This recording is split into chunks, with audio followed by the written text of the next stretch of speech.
ایک چرسی گھر آیا اور تالا کھولنے لگا۔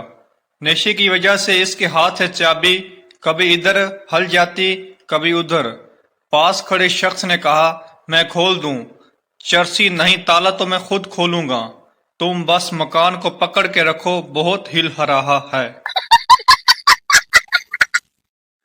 بابا جی، اگر بیوی خوبصورت ہو، گوری چٹی، پڑھی لکھی ہو، شوہر کا احترام کرتی ہو اور شوہر کی تمام باتیں ماننے والی ہو اور شوہر سے جھگڑا بھی نہ کرنے والی، ایسی بیوی کو کیا کہتے ہیں؟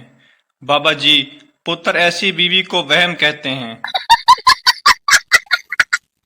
ٹیچر، سمندر میں آم کا درخت ہو تو تم کیسے آم توڑو گے؟ پٹھان مچھلی بن کے، ٹیچر، انسان کو مچھلی تیرا باپ بنائے گا۔ پٹھان، تو سمندر میں درخت تیری ماں لگائے گی۔ ایک مرغا دیوار پر بیٹھا اپنے مالک کو دیکھ رہا تھا۔ مالک بھی بہت بیمار تھا۔ مالک کی بیوی اس کے پاس آئی اور بولی، آپ کو بہت تیز بخار ہے، میں آپ کے لیے چکن سوپ بناتی ہوں۔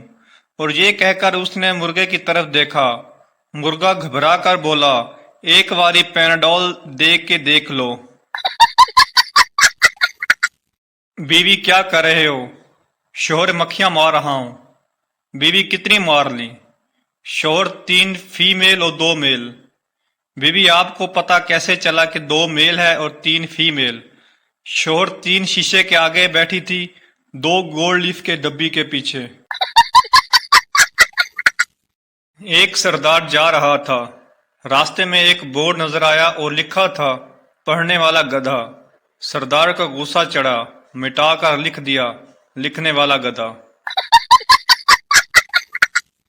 پپو ڈاکٹر سے، دل کی آپریشن کے بعد مجھے ڈانس اور گانے اچھے لگنے لگے ہیں۔ کیا میں جوان ہو گیا ہوں؟ ڈاکٹر، نہیں پاگل، تمہیں جو دل لگایا ہے وہ خسرے کا ہے۔